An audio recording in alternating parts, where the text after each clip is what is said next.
Well, since it looks like we have most people signed in here, we'll get going. So, thank you again for joining us this morning for the November edition of Ask the Operator. We're talking about precision ag and the future of no-till today. I'm Michaela Pochner, managing editor at No-Till Farmer, and I'd like to thank A&I Products for sponsoring the 2023 Fellowship Series this year, and also thank Loran for being with us this morning. So, Loran, take it away. Well, thanks everybody for joining us. I keep telling Michaela, as long as we keep doing this, we're going to need more and more questions. You can tell we're pretty loose and fast here. I'd rather this be a conversation. I think they can ask questions, or do they have to raise their hands and you can unmute them, or I don't know how that'll work. Yes, yes. Or, If anyone wants but to ask, for me personally, right now we are in the midst of judging the next round of AgVenture Alliance cohort members. We started out pruning from 40 companies, I believe it is. We're down to 18 right now. This week we are in the process of making the next round of cuts. And that's going to be my question for everybody on here today. What kind of tech do you want and why? Either punch that into the chat, or you do want to unmute yourself or ask the question live, go for it. We're here to have a little fun this morning. But just a hint of companies that are on the list this year. We have several soil testing companies, algae product, meat processing connection. Kind of neat one was an optics company where you can look at crops and see different things. Some livestock options there. One I remember yesterday was they're tracking livestock with implants and stuff like that. And then probiotics and a planning system, another robot. Molecular diagnostics is one of the companies that'll be coming up. Health monitoring, probiotics, a lot of biologicals and growth promotants, another testing product, and then steam generation type deal. But kind of what set us down the path this week or this month for this one was featured in this month of Acres magazine.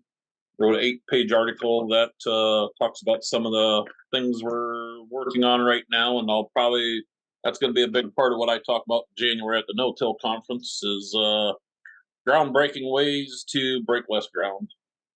And a lot of times everybody wonders why I'm so excited about technology at times, and I know some guys try to condemn technology, but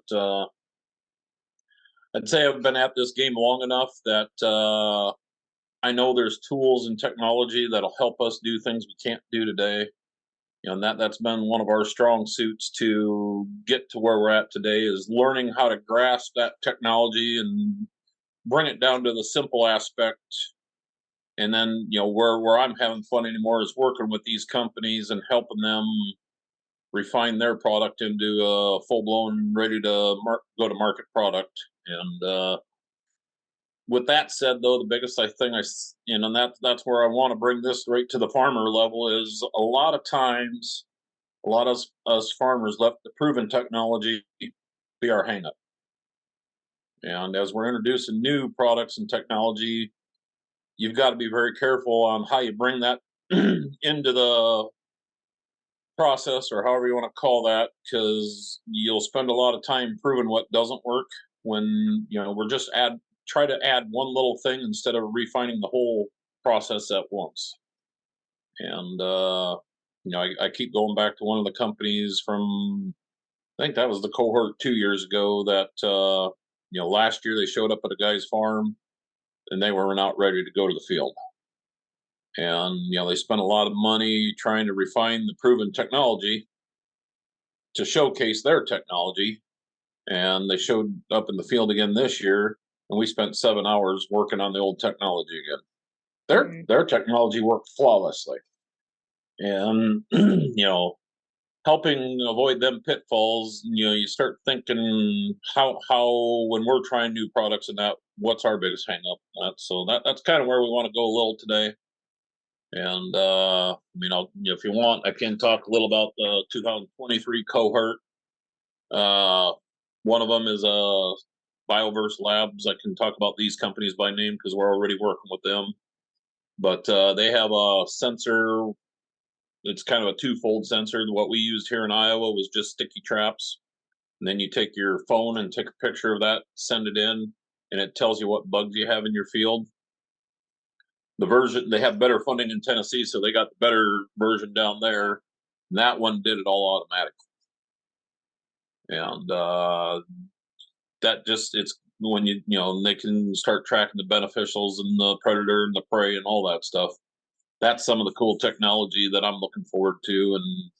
And then another one that we put a bunch of field trials in fall was Avoya, which is a biochar extract. I know a lot of people are talking about biochar, but most people don't truly understand how that works. And this company has figured out it's actually a very small component of the biochar, and they extract that. And we're talking out, I think the use rate is half ounce on seed or 1 ounce in furrow. And we've got field trials. The data should be coming on the spring trials any day now, and then we put out trials this fall again just to see how it affects cover crops. Because what it really does is promotes root growth and stuff like that. And then, this one's a livestock industry one, Geno Twin. Just helping understand the intricate details on livestock. And I know another one, Grazer AI. They can actually monitor the animal as it goes through the chutes and stuff like that. But a lot of the same technology is what we can use in the row crops now. And then we got Sentinel Fertigation. They're doing nitrogen timing and that through fertigation, but now through their ag launch trials and that, they're learning they've got to have a dry land product too. So I think that's one of them that we'll be working with this year, trying to help figure out using their same technology that they're using on irrigation into the dry land cropping system. And then Repro Health, they're doing embryo transfers and that. But probably one of the neatest ones is Tracker Sled. And worked with Larry quite a bit there. He's got a product where they're looking at making mobile solar panels. And then the neat part is, like your bigger farming operation, they could have spread them out throughout the year. But then, like your peak drying season or something, you could pull them all into your drying facility and use them to power your dryers and stuff like that. Or what he's really pushing for is nitrogen production in that. He's working with a company, I believe they're out of Ontario, that you use the solar power to generate your own nitrogen right on farm. And just kind of some of the neat technologies. The other ones I'm working with that I talk about in Acres Magazine is a robotics company right now. And we just got done building a cover crop seeder. We're kind of putting the finishing touches on that, and then a sprayer. But now one of the projects I'm working on is trying to figure out how to use that for soil probing and stuff like that. So we're going to be doing soil sampling. And then one of the personal tests we ran on my farm this year, we just getting the yield data together from that. Now I'm starting to see some of the other yield data come in that the potential's there. We're seeing yield gains just off of treating seed with light and heat. And on my personal plot, we've seen 6 to 8% yield gains, and then kind of coincides. We're seeing anywhere from 2 to 10% on yield gains just with that same process. And the neat part is, you've heard me talk about all that.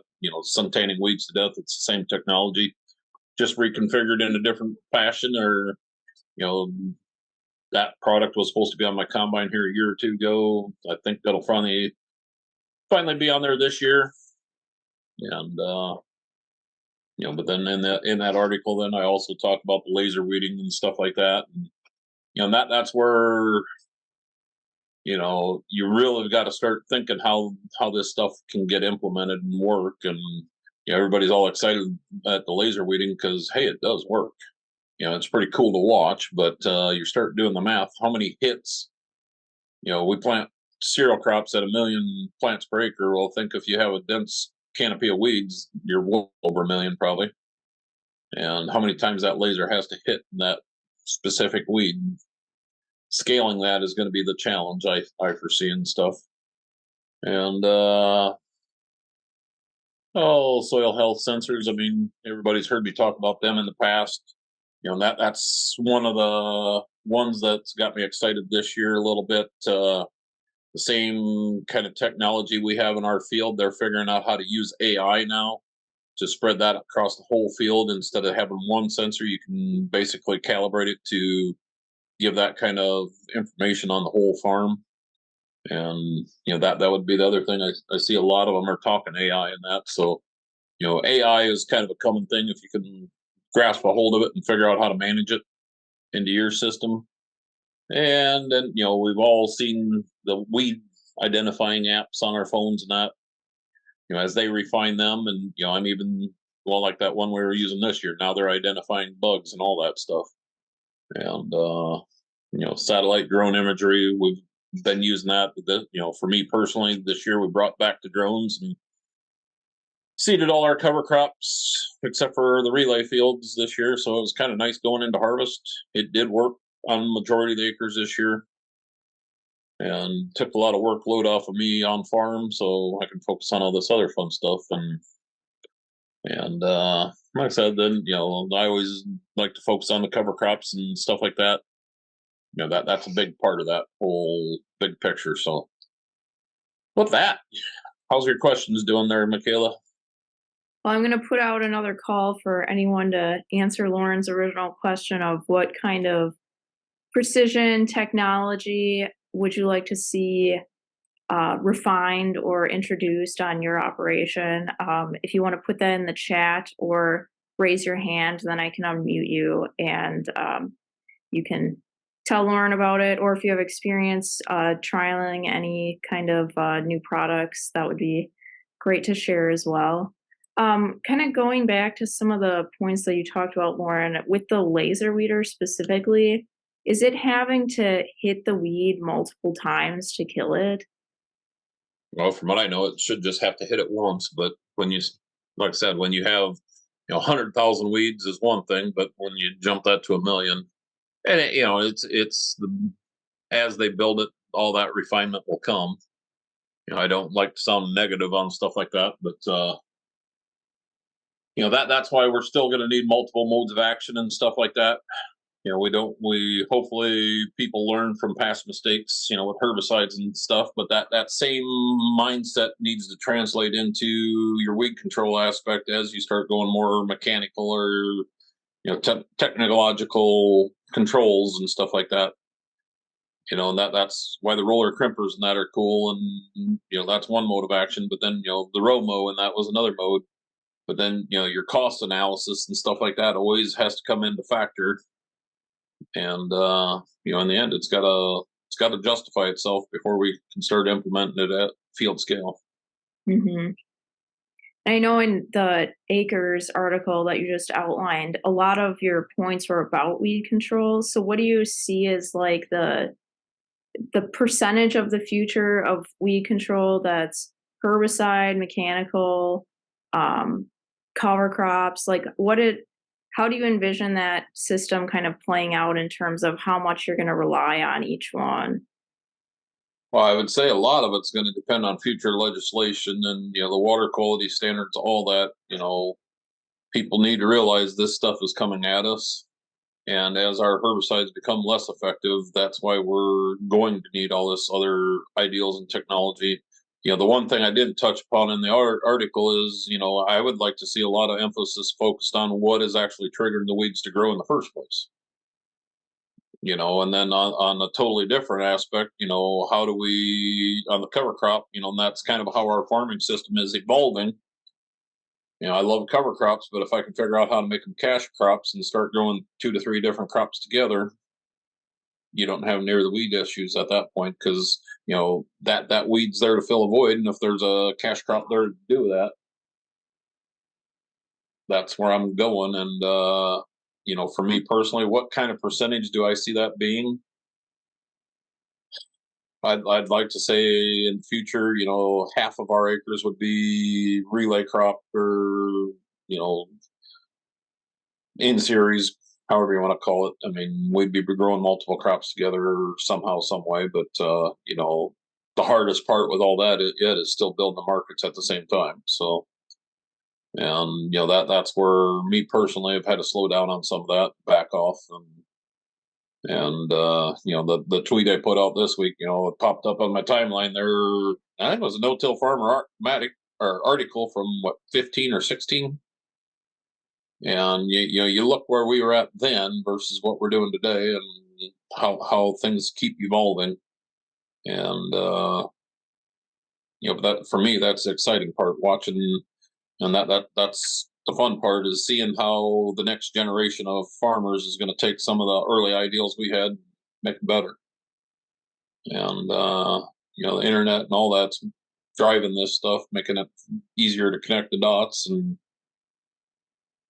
stuff we thought was pretty cool 10 years ago is now like, huh, why didn't we think of that 10 years sooner yet?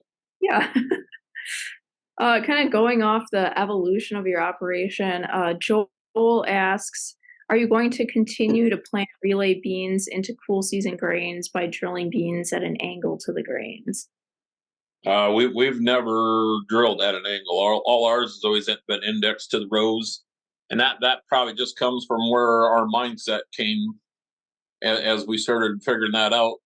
What was it, 2013, 14 is kind of when we figured out the twin rows for the interseeding in the corn.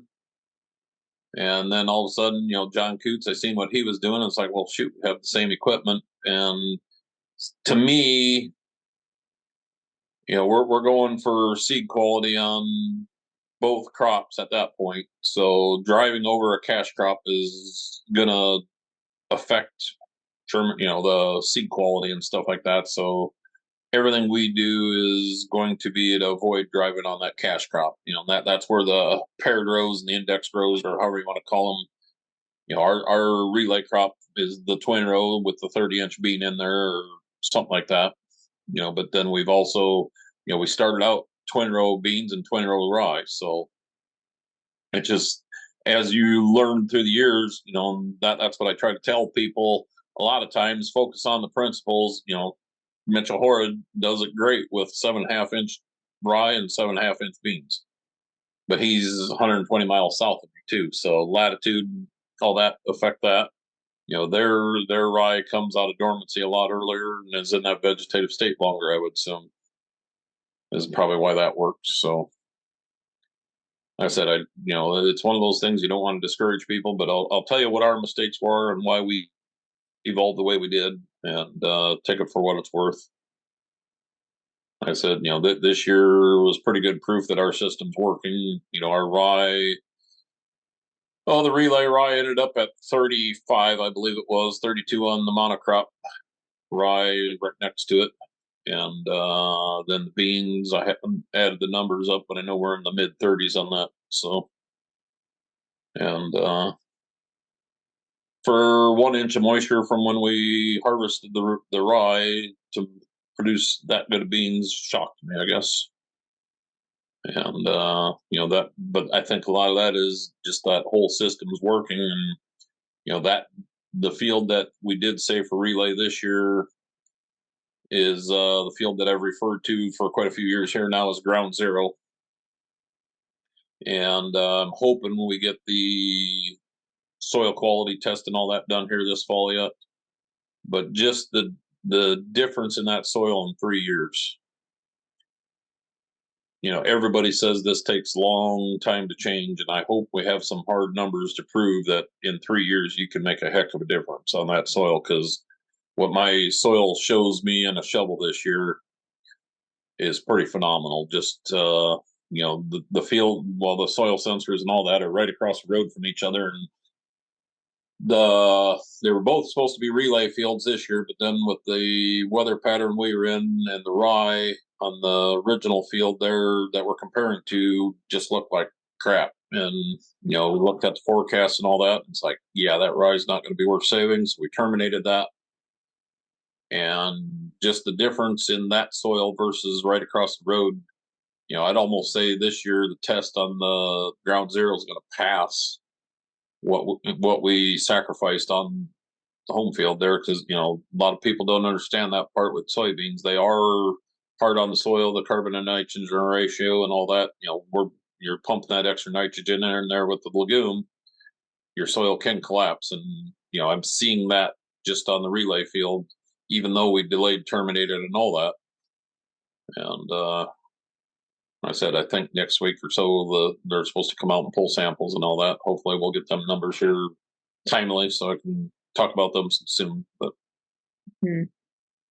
Kind of going off on soil health, Garrett asks if emulating perennial prairie polyculture is the goal of soil health. How is it that some in the movement claim to have surpassed native soil organic matter levels? how have we surpassed? I mean, I guess to me personally, Mother Nature's good, but I would say somewhere along the line, what was it supposed to be? And I know some of our tests are up there amongst the, we've got some pushing 7.5% on organic matter, but I don't know what it was originally supposed to be. So that's, like I said, I'm going to let the experts figure some of that stuff out. And I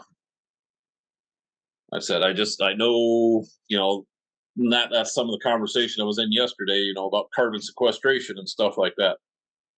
We all think we know where it's supposed to be, but as we're learning and that, things are changing, I guess. And I'm not afraid to. I'm the one that's not afraid to admit I don't know everything, and I'll defer to Jerry Hatfield or somebody like that would be the one to probably ask that question. Yeah, definitely. Um, Angie asks if you can elaborate on what you mean by differences and changes in the soil that you've seen. Well, the day we were out there, I had soil judging team for FFA group came out, and that was one of those days I wish I had all afternoon to spend it with them, because it's kind of fun when you get them young minds, and they're book smart, but they haven't really seen it in the field yet. And to take them out there and show them a few of the things that they've actually read and heard about that can happen is fun. And we where we were at there, we have three different farming practices all right in one corner. So we jump in one and show them the difference, just 100 feet apart each direction. And the aggregation and all that stuff is just in that ground zero this year with that living root in there. Basically it's had a living root in there's in what is this, 23? I think 2000 is the year we acquired that farm, and we worked that spring to level it off, and it's had a living root in it ever since. And just seeing that difference in 36 months, that'd be, or 40 months, something like that.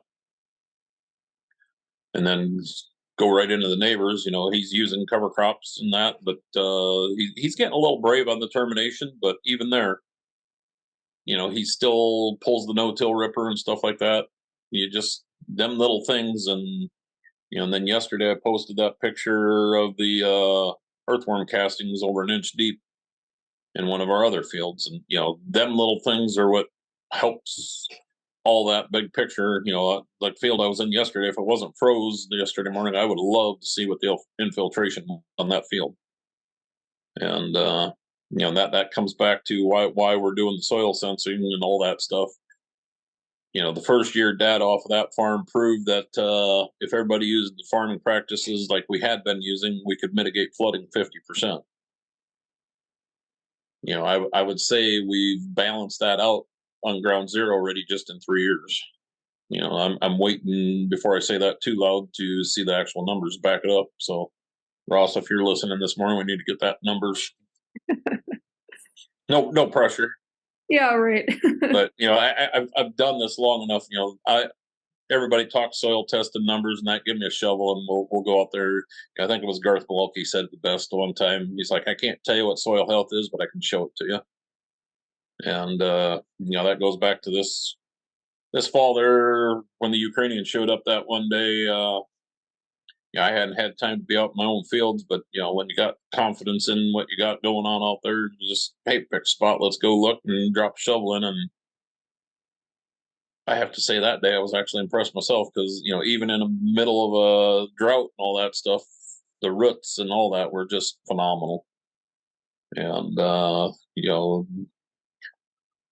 we should have been in a spot where compaction and all that should be an issue, and it just get that system cycling. It seems to work.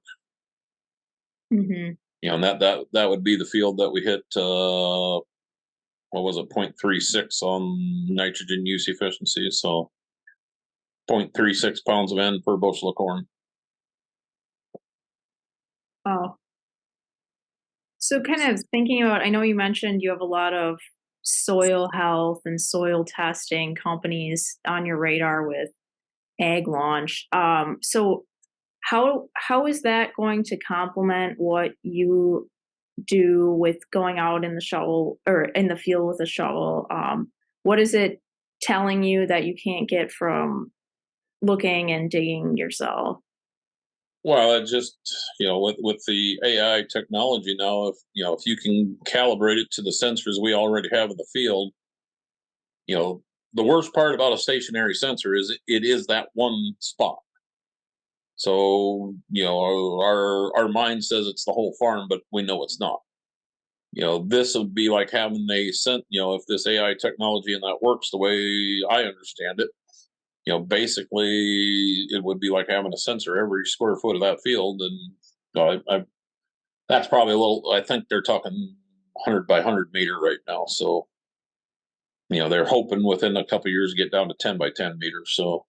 So a sensor every 10 by 10 meters basically. So to me, we've all seen that. We can do an infiltration test or something here, but then you go to in a different soil type, and and that's where it intrigues me. With as variable as all our soil types are, if we're going to prove that technology, this should be a good place to see it work. you know when we placed the sensors we have, we tried to pick as identical spots as we could, so we were comparing real data. But now, if I can through AI, it'd be just like looking at a yield map for the whole farm, essentially. Except for it'd be ours, the soil quality data and all that, And I mean, one of the technologies, even they're talking they'll be able to tell P and K and everything to that degree of scalability. So, like I said, that's the funny part right now. As I said, we're working on build soil probe right now, so it's like, oh, maybe we'll update ourselves.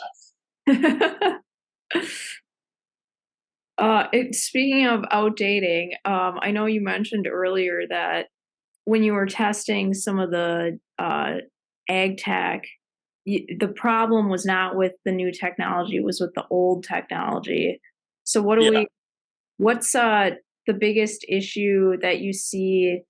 I guess potential for new technology to fix when it comes to kind of operating as usual with some of the equipment. Well, that's a good question. What rephrase that one, please? Yes. So we're talking about what component of current equipment needs to be updated, essentially.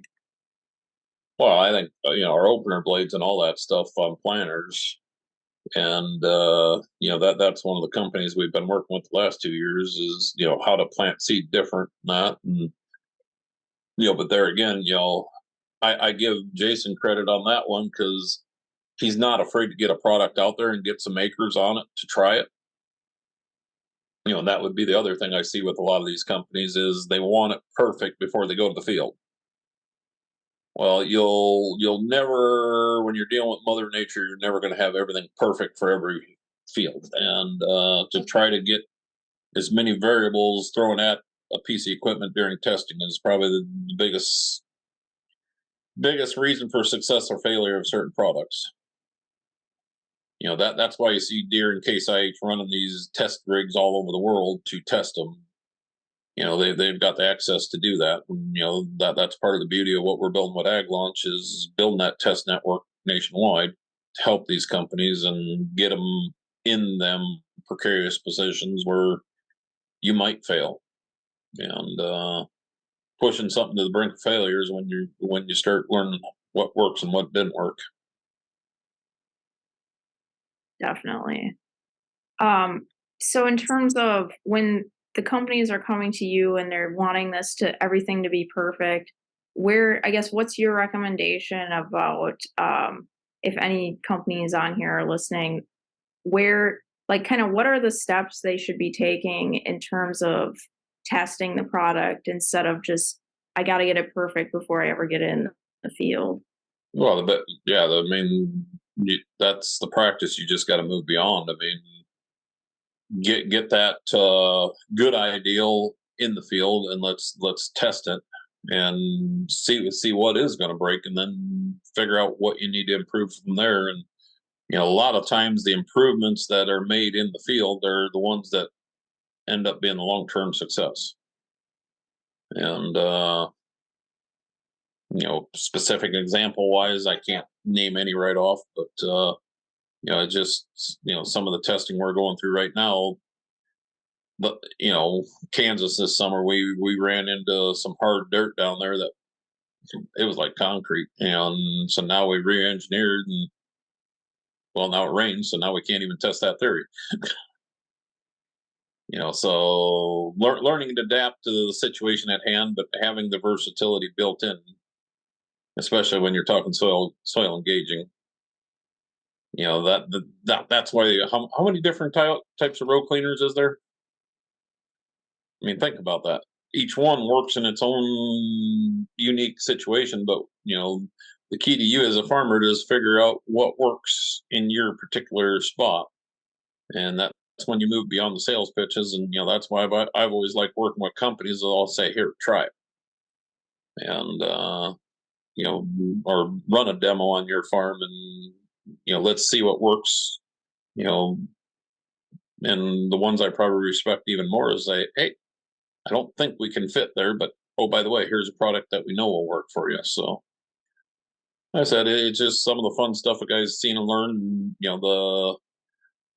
The more miles a guy gets on you, the more different soil types that you see, and go back to what was that strip till conference there with Kevin Kimberly. That's one of those guys that's think how many miles he's put on and all the things he sees. That's where he brings the value, and that's why I enjoy talking to guys like him and learning from people like him, and trying to figure out how to move that forward is always the key instigator, I guess, in what we do. Hmm. We And have like I a said, oh, go we all ahead. have we all have that variable of dealing with Mother Nature, and about the time you think you got it figured out, she's gonna throw you a variable you never seen. Yeah, yep, we got to be prepared for anything. Jorge asks a cover crop question. He says, "How are you quantifying the amount of nitrogen fixed by cover crops?" How are we quantifying it? Usually, we'll use the Haney test pulled last week of May, and that's going to corn. But that's if we're going to do any Haney test, and that's usually when from what I understand, that's you want biologically active soil if you're going to be measuring some of that stuff, and that's kind of when the go light hits here. Is that last week of May? The soil temps are up there, and I just always pick that date because it's consistent, and trying to figure out that consistent time frame to measure that stuff, and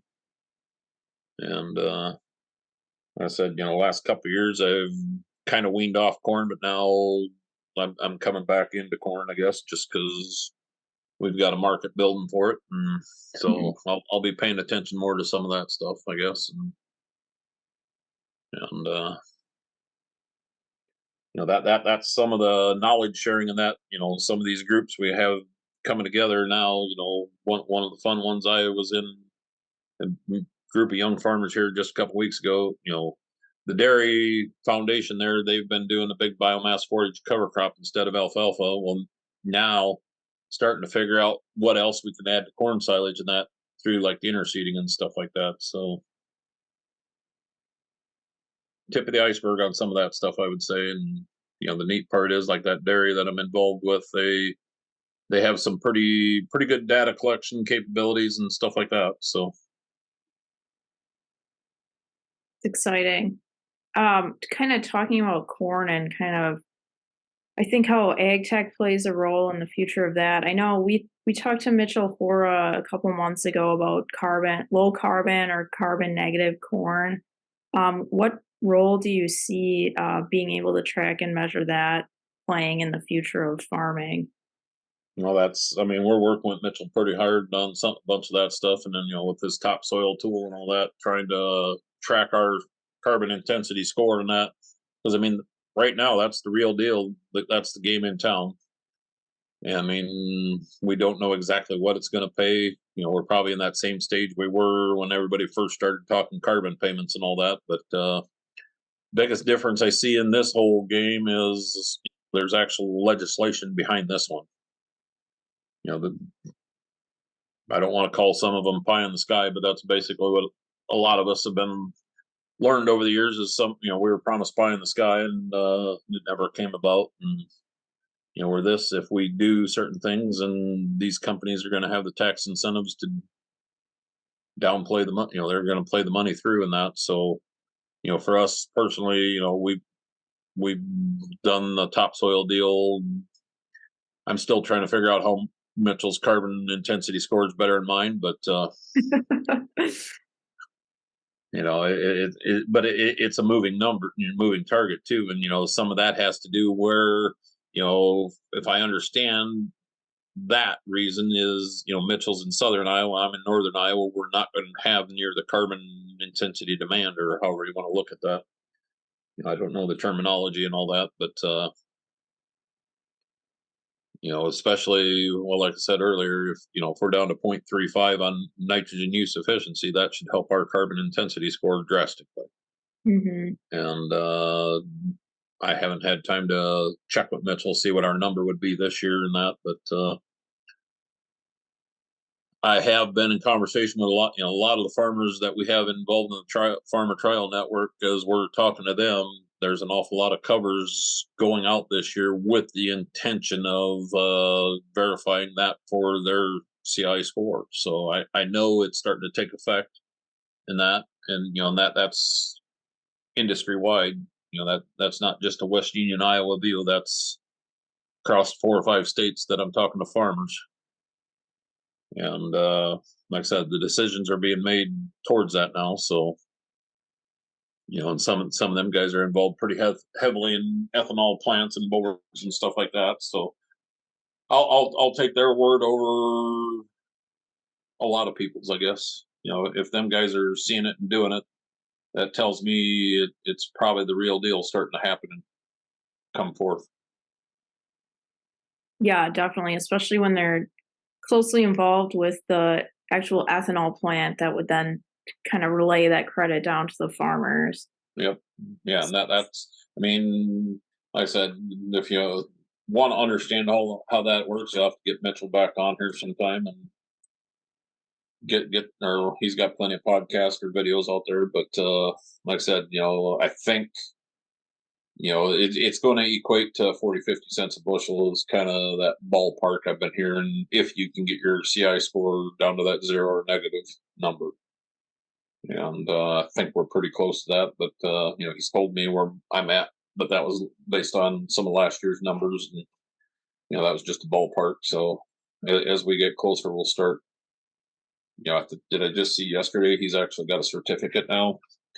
Oh, That, you can get the CI verified certificate or something like that. So it's progressing, and he's definitely something to pay attention to. definitely. We got another cover crops question.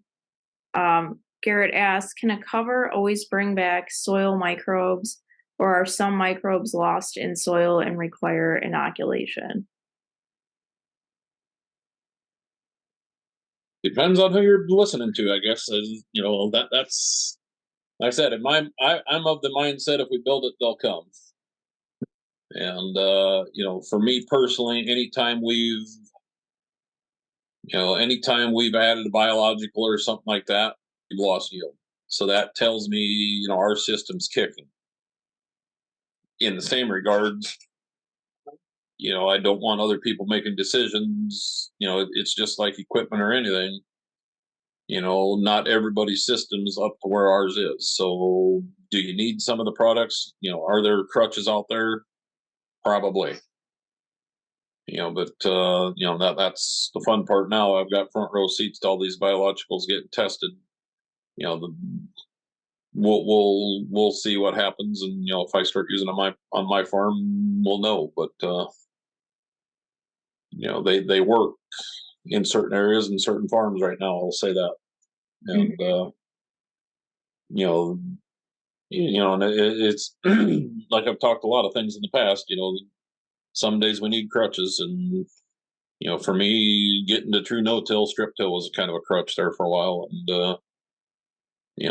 that's why going back to the strip-till conference was kind of fun this year. Kind of makes you think back. Okay, what would I do different if I was doing it again? I will say this much. That's probably the biggest thing we've learned over the years is persistence pays and consistency pays. And if you think you're gonna halfway do it, it probably won't work. With the same breath, though, a little is good. Lots not always necessary better. So I probably talked in a circle there, but that's just reality. Every farm is different, and trying to figure out what works on that's kind of what drives several of us, I guess. And you know, I've said it before, and I'll say it again.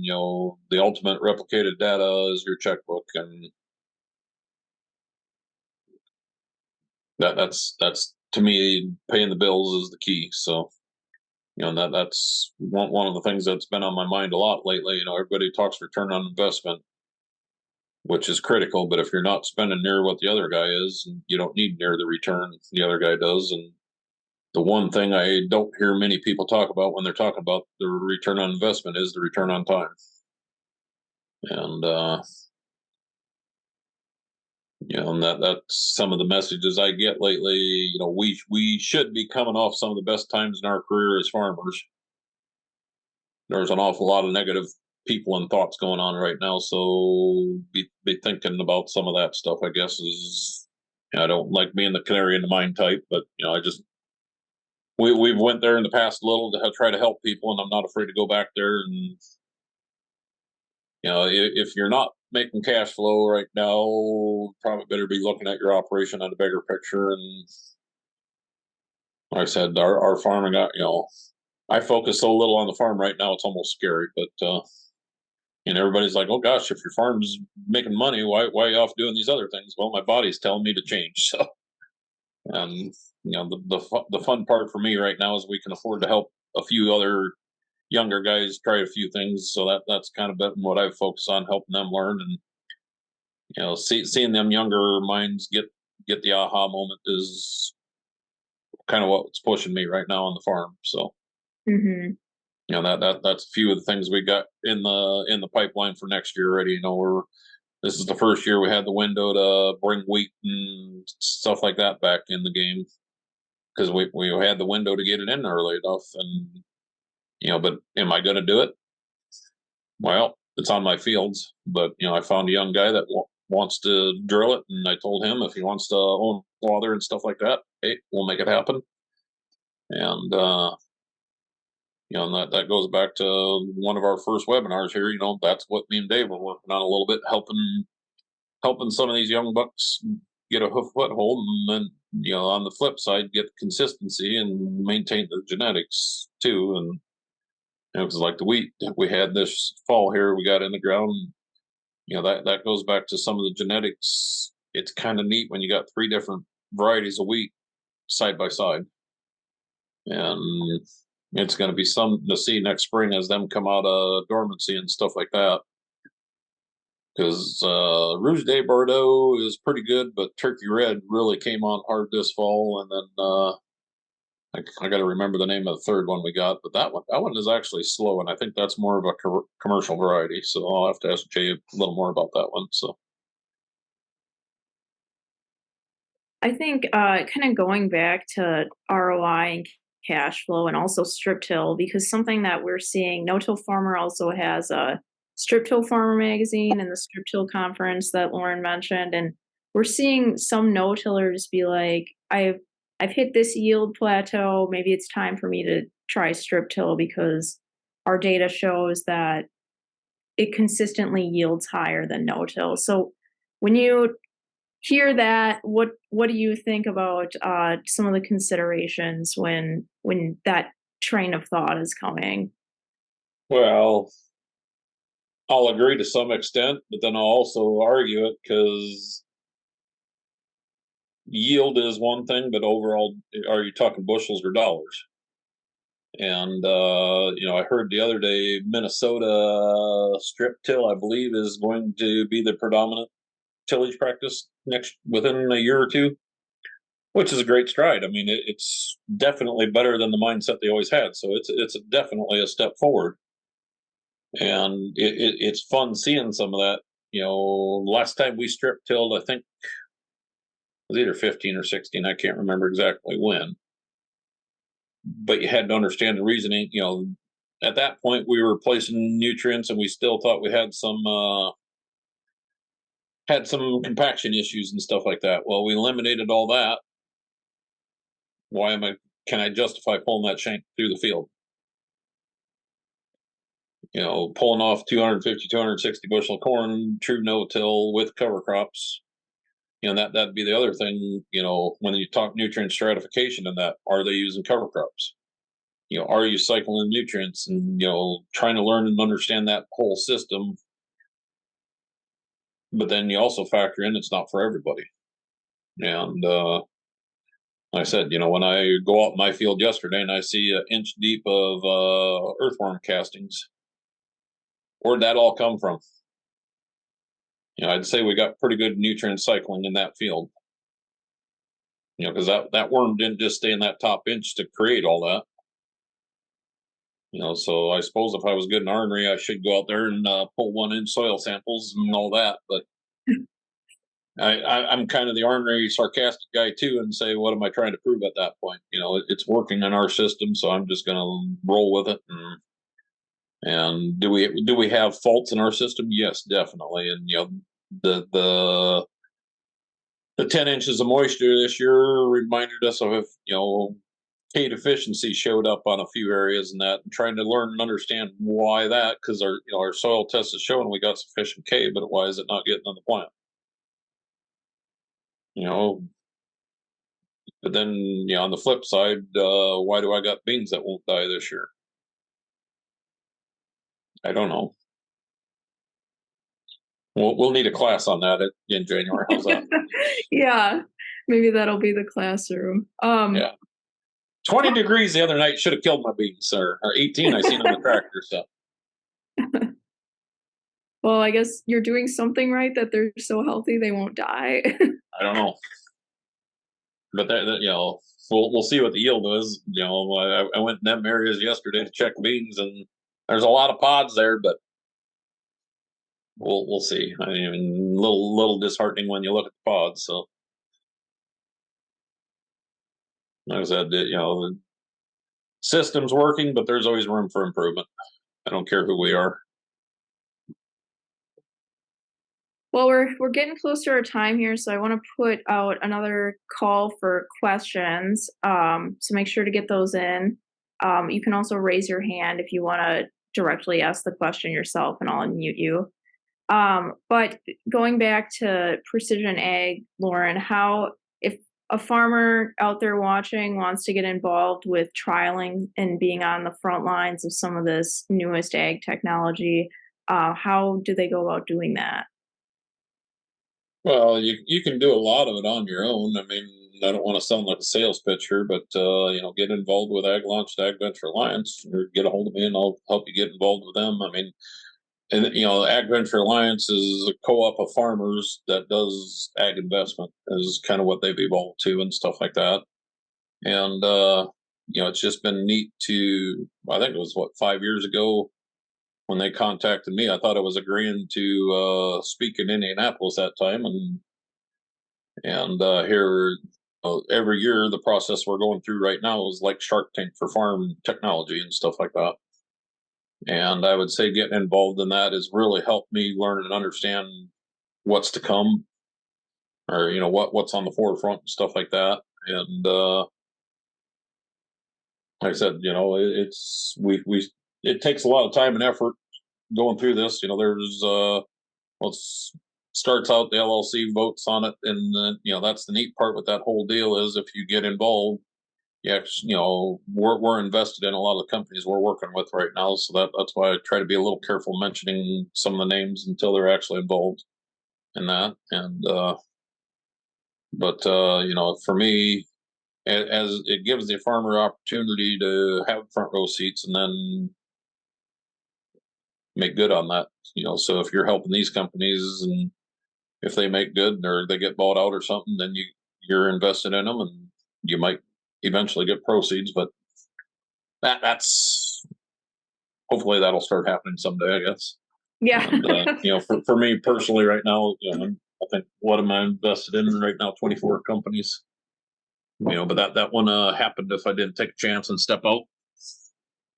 And I said, but then on the flip side, if you start understanding how some of this venture capital stuff and that works, it's risky, but that's the way I would explain it. That's the way a lot of the companies do their R&D anymore.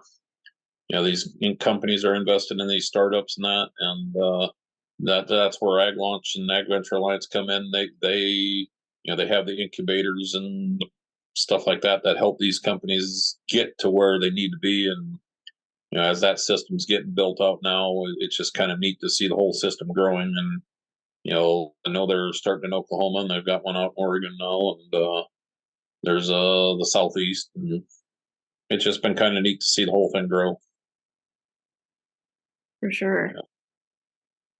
And I know Well, you're not the average farmer for sure when it comes to trialing some of this stuff, because I know you're very involved with a lot of these companies. But for somebody who is maybe just getting started with this, what does the investment look like in terms of money and time, and kind of what is the company typically going to ask of them? Well, you just have to prove that you're a willing partner is probably the biggest. AgVenture Alliance, you've got to become a member, and then it's just an annual maintenance fee, so that's pretty minor. But then if you want to get on the Farmer Trial Network, you have to apply for that and get accepted into that, which is pretty painless. And the biggest thing is when you start working with these companies, you'll be putting in some time and effort, stuff like that. Use of your land and all that's part of your investment.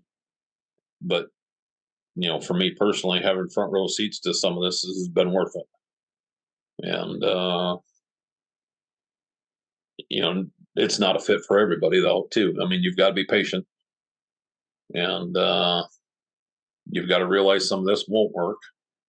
And there's no money back guarantees on this stuff. So if you lose a little yield, well, that's the price of admission. Mm. And but the more of this stuff you do, the tolerance.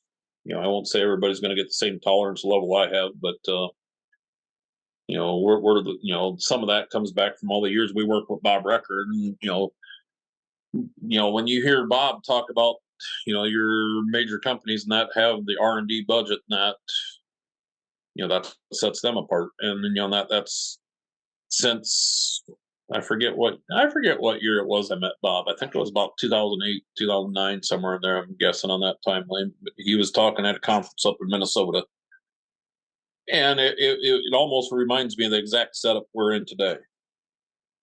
We were coming off great windfall profits, and everybody's all excited about farming and think we're in the greatest time of our life.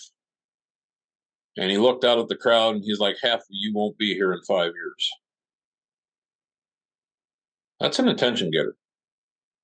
And he's like, those of you that will be here are going to take this windfall profit and invest it in becoming more efficient. Those of you that won't be here are probably going to go invest in a new iron. And I'm one of the first ones to admit, back in my teenage years or early 20s, I probably had new iron disease. And that's when I was running hard and fast, and I had a standing order. I always joked I had a standing order at Deere. They traded my tractor, and I didn't even know I traded it. But they just, every 800 hours they were bringing me a different tractor, and at one point, 8 months I was getting a new tractor. And you start thinking about it. I'm working for Deere at that point, and nothing wrong with Deere, but then I started figuring out. For me personally, I started figuring out that the biggest difference between me and the John Deere mechanics and that was they had direct access. Well, once I learned through the internet and that I could bypass a lot of that knowledge, and I could, I've always been slightly mechanical. I could fix stuff myself, and that's what helped push us beyond. When I started learning, the only difference between me and the John Deere mechanic was they had a little better training, and I could bypass that. That's what set us apart, But even there, working with Deere, I haven't mentioned that for a long time, but when Deere was coming out with their parallel tracking, learning to work with their engineers and that, we were on the shakedown build of some of that stuff, and learning to work with people is probably the biggest key aspect on a bunch of that stuff. And is it always going to work perfectly? No, but having the early adapters are usually the ones that make the best income off of stuff like that, and that's probably what changed. The biggest mindset shift in our life over the years is just I'm fortunate. My dad was early adopter, whatever you want to call it, innovator, and to be able to carry that through the next generation. He started setting me up so I could learn, and our history. That's kind of what my mindset was. But then all of a sudden, when that changed, it's like, well, that's when we started sharing, and that's what got us here today, I guess. you know, I'm not a selfish person. I enjoy sharing what we've learned over the years, and I don't ever think we're going to take anything to the grave. We just spit it out there and let people digest it and go from there. So, Yeah, for sure. And I can definitely see you passing on your dad's legacy in terms of sharing knowledge and innovating too. So that's definitely exciting. So since we're well, right oh, go that ahead. that's well, was it 2-3 years ago? I was asked to get on the Dairy and Ag Foundation there in Kelmer. And for me, that was a little sense of pride. I never went to that school, and then be asked to get on the board there was kind of neat. But the really neat part is, the late '70s. I remember when they built the first farm there, or however you want to call it. They started out building a dairy barn there. They came to our farm to look what to build. And then through the years, that thing has evolved and grown. And right now that dairy is at one of those growth stages. They're trying to position themselves to be the teaching institution, not the, oh, by the way, come here and see what we did. They want to be in the lead to show, carbon intensity and all that is a big thing of what we're focused on there, the net zero aspect and all that. And to see the graphs of the technology they have available now is kind of neat. And, but now to be on the decision making process there of, why did we started change in the first place? And, when I got asked to be board president last March, all of a sudden it's like, oh crap, what do we do now? But, I tell everybody now, if I knew what I knew then, I probably wouldn't have accepted it. But, I kind of shocked a few people when I started getting my feet planted on the board there, because we recognized quick that things are going to have to change drastically there to keep in the lead. And, they had 2 robots and 2 styles of milking parlor to milk 300 cows. And the parlors wore out. There was a settlement on the robots. So we had the option. We just voted a week or 2 ago. We're actually going to 4 robots and going to shut down the parlor and start with that parlor transition. Hopefully someday we can start looking at things to add value on farm there. So that's kind of the fun part. You start what you learn there, you try to implement on your own farm, and over the years, that's things we've been trying to do on our farm. And, as I keep looking at your shelf there, I see the beer cans and that. So that's all them little things we've been working on in the past, and bringing that all together. Will each little individual thing make a guy rich? No, but if you bring in the whole big picture, a lot of little hammers, I think they always call that, equals a big one. So Hmm. I better quit rambling. We're probably boring people. So sorry. No, I think that's such a good thing to keep in mind, especially about the importance of thinking big picture and planning for the future and not just going with the status quo because it's easy, but actually taking those steps that are challenging to innovate and move yourself forward. So I think I can learn from that. All of us here at Luster Media can learn from that. I think really anybody in any industry can learn from that. So, with that, we're at our time here. So, I want to thank everybody for joining us. Thank Loran for giving us some time this morning among his many meetings. So, we're glad for that. And also thank A&I Products for sponsoring the 2023 Conservation Ag Operator Fellowship. We appreciate their support, and this would not be possible without them. So, thank you, and I hope everybody has a great weekend.